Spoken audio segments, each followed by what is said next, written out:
production of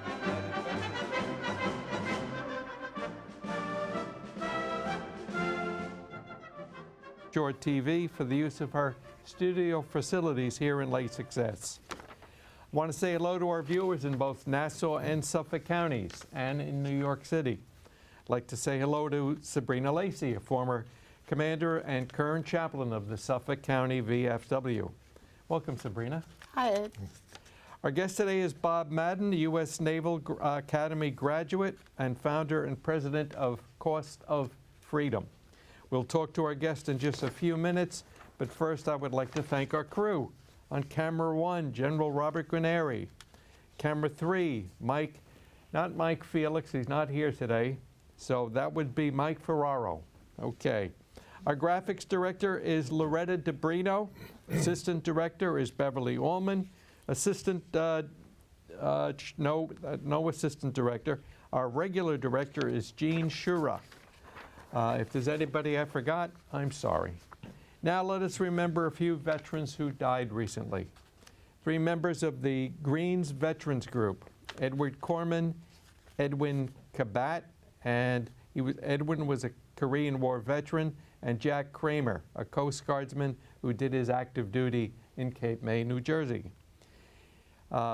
Gene Shriver of Bayshore, a high school dropout who joined the Navy in World War II and later finished high school and got a business administration degree from Hofstra University.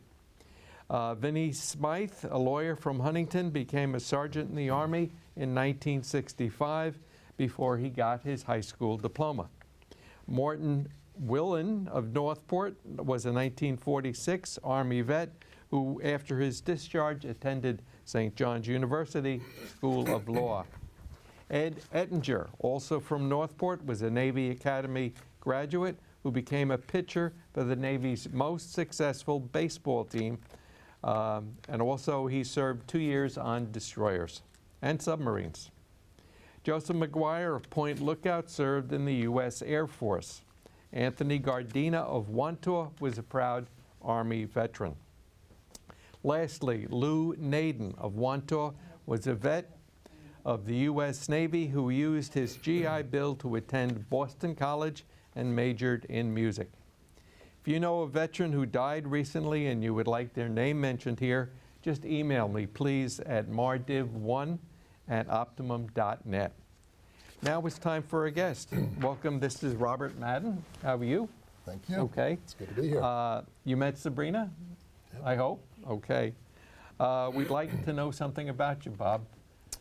Okay, great. Well, thank you for the opportunity to share with you. I am born and bred here on Long Island. Yep. Okay. I was born in Northport and grew up. My father was a World War II veteran. He was with the 94th Infantry Division. He was in the war for only 10 days. He was part of the march into the Rhineland under General Patton. And I thought he had been in for months and months and months with all his stories, but you know, he was shot on that 10th day and medevac to England. And I carry with me, you know, his Purple Heart, which is very important to me, which kind of reflects on why I do some of the things that I do. Let's see that Purple Heart. Oh, very nice. Is that the original one they presented to him? This is the original one that was presented to him. Yeah, can you see that camera? There you go. There you go. Okay. In addition to that, he carried with him in wartime his Bible, and it's something, again, that I continue to you know, cherish. He taught me something called God, family, and then country. And that's something that I carried with me all the way even into the Naval Academy, although they added one more piece to it. They told me about God, family, country, Navy football. But I went to Northport High School. I was a pretty good athlete. I had some pretty good leadership skills and academics, and the Naval Academy looked like it was the right place for me. I played football under Len Jacobowitz, and Len said, you know, with your academics and your athleticism, I think I can get you into wherever you'd like to go. And the Naval Academy kind of came up.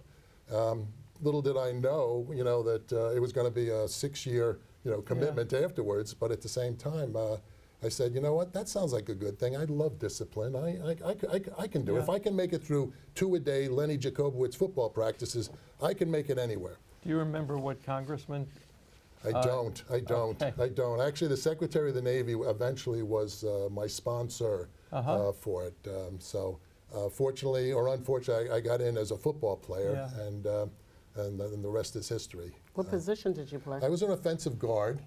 I got to play against some incredible teams. Roger Staubach was right before me. And, you know, they put these schedules together like 5 years in advance. So we ended up playing every top team in the country, Texas, Notre Dame, you know, Syracuse. I mean, our record at the end of the year was 1-10, just to kind of show you we were playing, you know, above our talents at the time. But every day I put on my uniform, I said, you know what? They're putting their underwear on 1 foot at a time just like me. We can beat these guys. It wasn't until the second half of the game that I started to question whether or not that was true or not. Did you get married while you were in the No, you're not Annapolis? allowed to get married while you're there, but we waited 10 days and we got married 10 After days you after graduated. graduation. Very good. Yeah. On the day of graduation, one of my best friends got married, so I was a sword bearer for his. Right. And then I was best man for another gentleman on the following weekend. So we all had a schedule, you know, amongst ourselves. You had swords, We had swords. and it was a cross-sword wedding? Yeah, it was. Very good. Yeah, it was fun. We actually did it up here at Christ the King in Comac. So it was something really special. Very you know, at the good. academy, they normally see this stuff, but you know, up on Long Island, you don't see a lot of that. And what is They your s- wife's name? My wife's name is Cindy. Cindy. Cindy. And how long have you been married? We've been married forever. We've been married for 55 almost years. 52 years, 52. but we dated for 5 before that. So we've been together. I say, you know, when we talk about AD and BC, BC to me means before Cindy. And there's very little that happened in my life before that. And playing football, and then in the Navy Academy, and then you had to study, and then Cindy had to make some babies.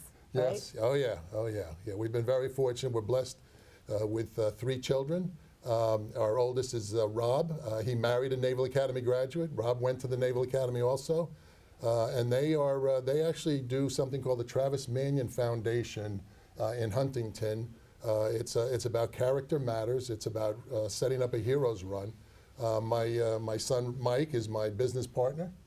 He's not married, and then my daughter Allie. She's married to a doctor, and they all live within 4 miles of our house. Nice. They don't listen to us. Really? We told them all To move. Yeah. move. So we obviously don't have a major impact on their decision making. Your son married a graduate of Not only a Annapolis? graduate, but I was her blue and gold officer. She sat on my couch many, many years ago. I interviewed her and recommended her to the academy. Little did I know she might be my daughter-in-law Wow. many years later. Wow, what's her name? Her name is Jade. It was Jade Edwards, and now she's Jade Edwards Madden. Very good. That's a remarkable. It's incredible. You know Yeah. what? When I think of that's the American way. We need to get back to that.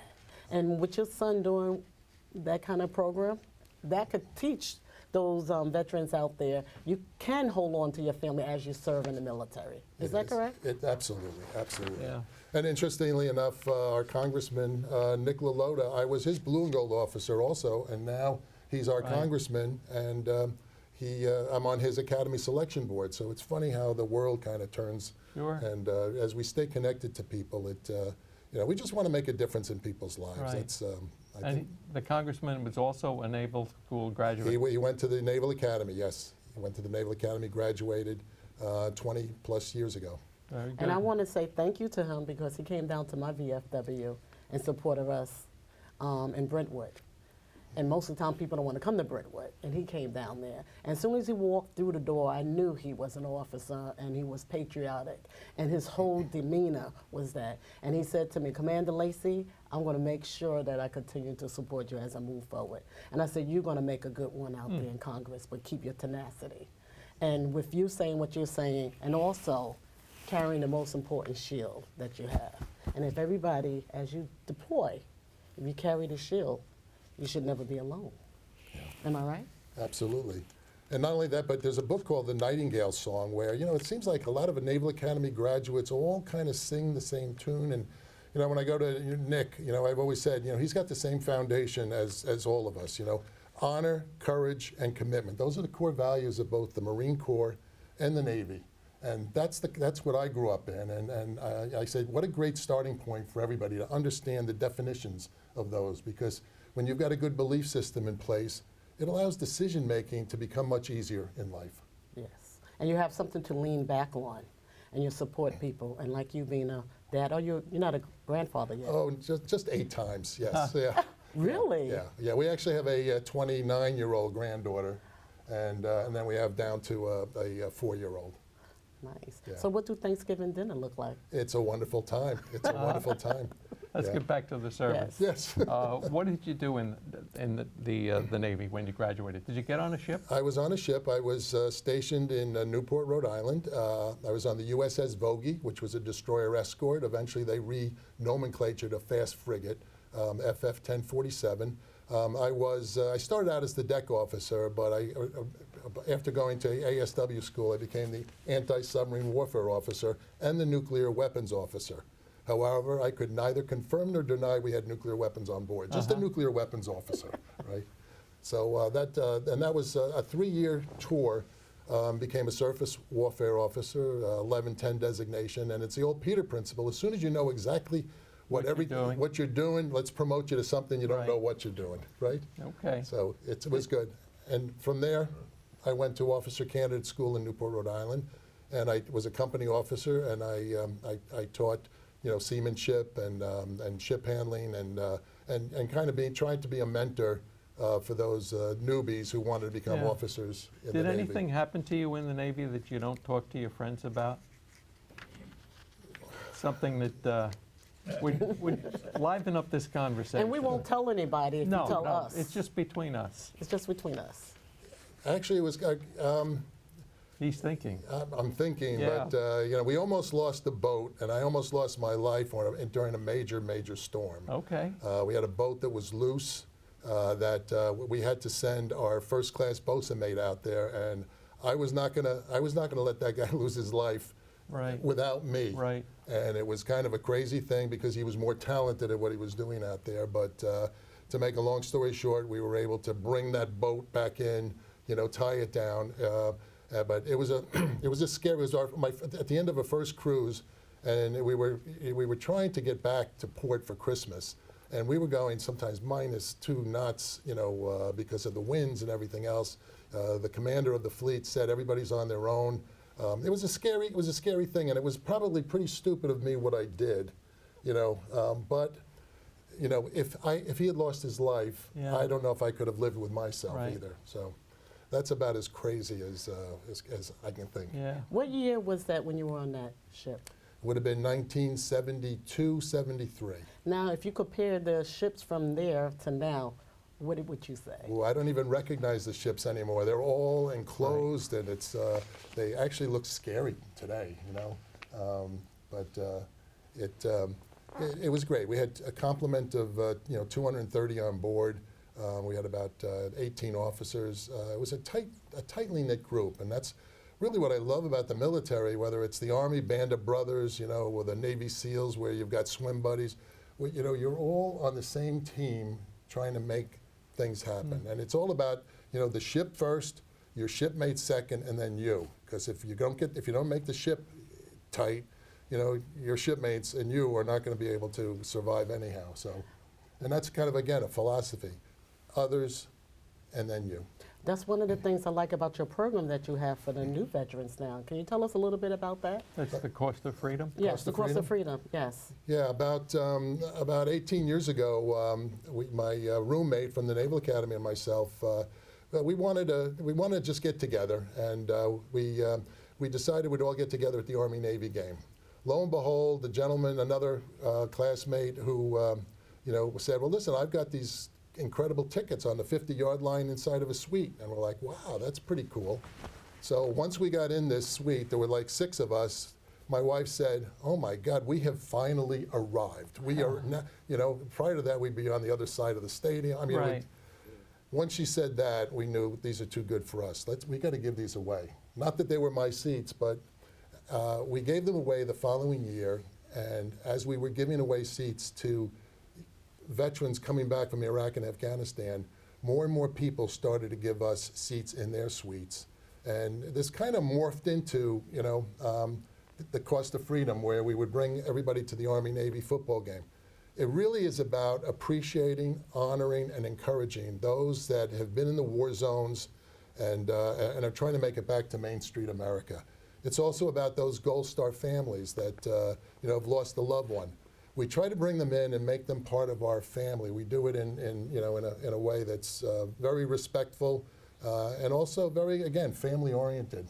You still hear from some of the veterans? All the time. All my Facebook friends are so many veterans. It's the only way I can really communicate to many of them at the same time.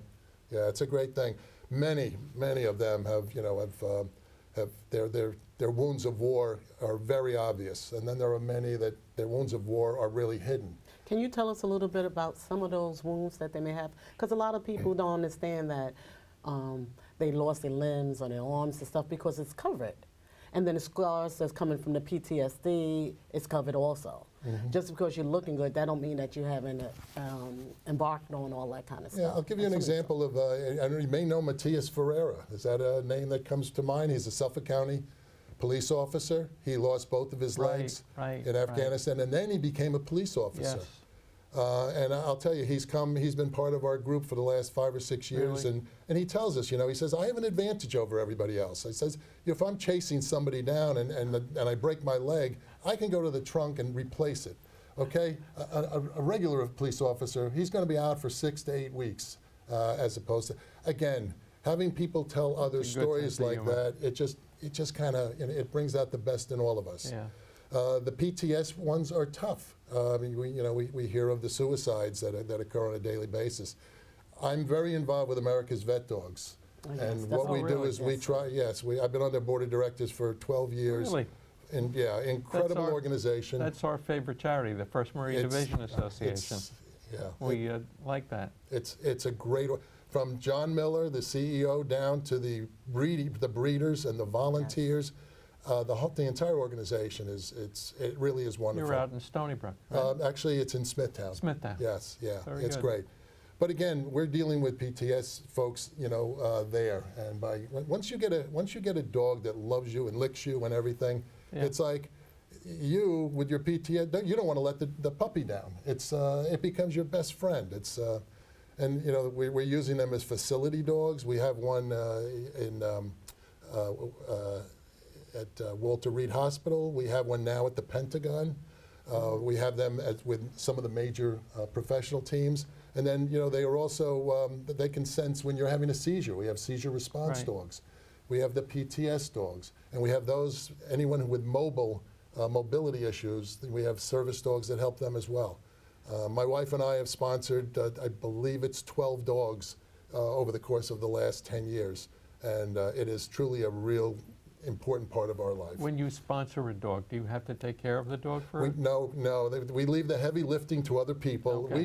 We sponsor them by donating a certain amount of money, which allows us to name the dog, and then at graduation to get to meet the recipient of it. Very nice. And it's incredible. And, But how are you bringing the veterans together at the program that you have? Because a lot of veterans, I know about the Afghanistan and the Iraqi guys, when they serve separate.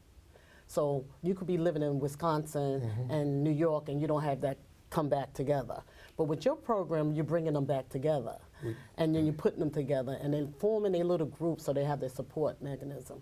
Tell us a little bit about that, because there may be a veteran out there that may want to go and take part in your program. Yeah.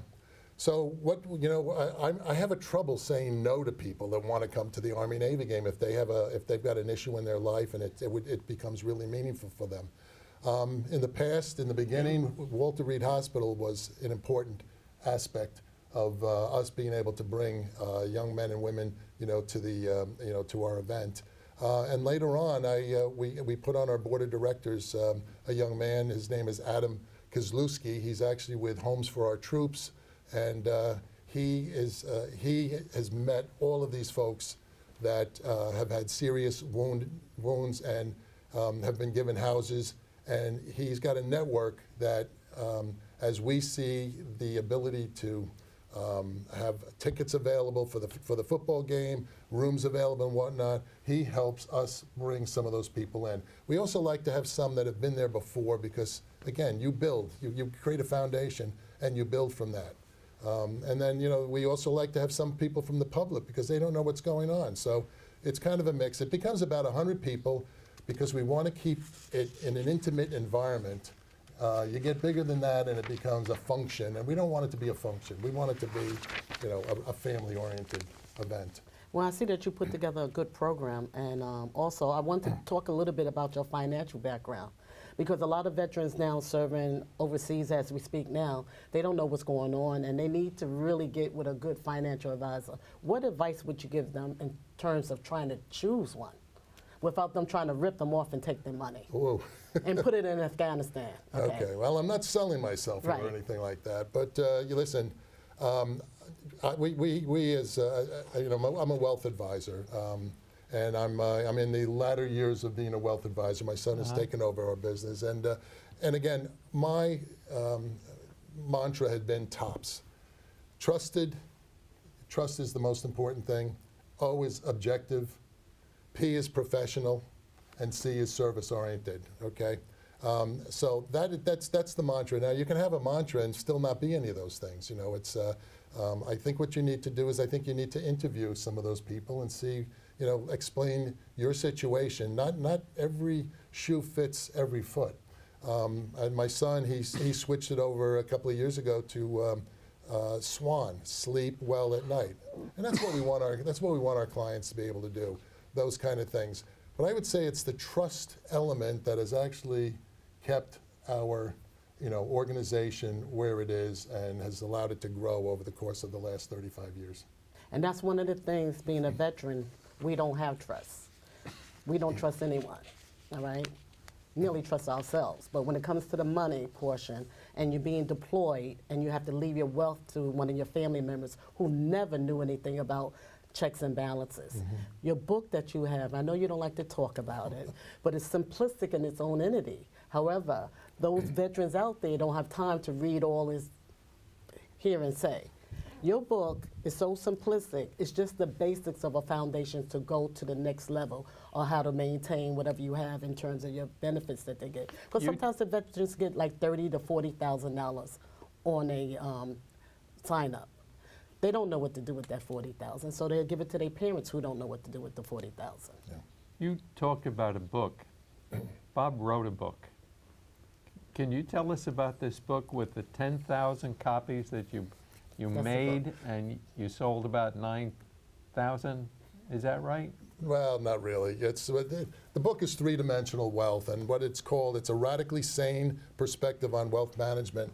And it's not about so much about money as it is about three parts of your wealth. Personal wealth, which is who you are, know who you are, figure that out for yourself.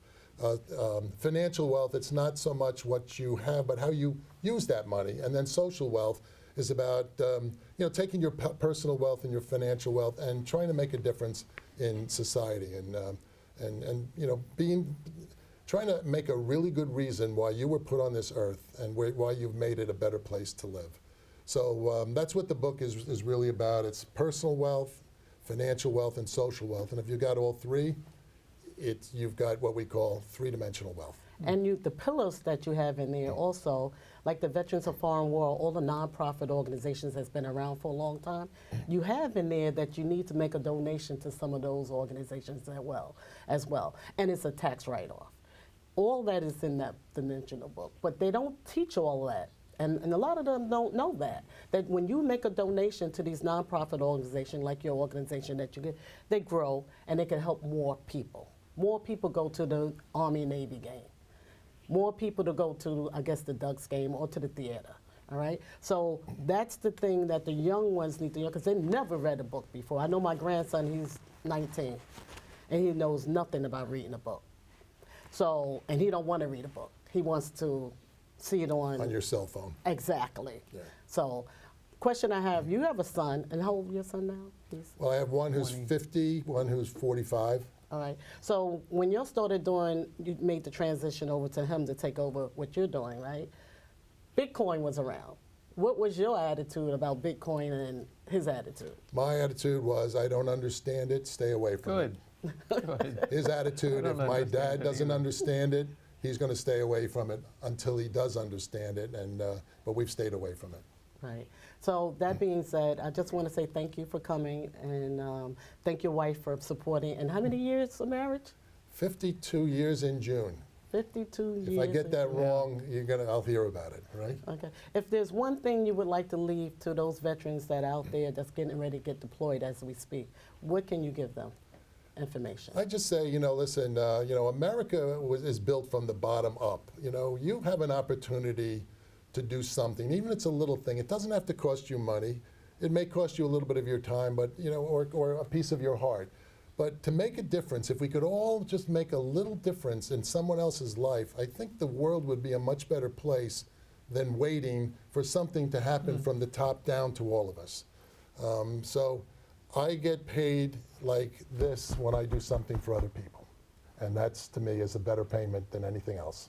And that makes a real leader and a real soldier and a United States Army veteran.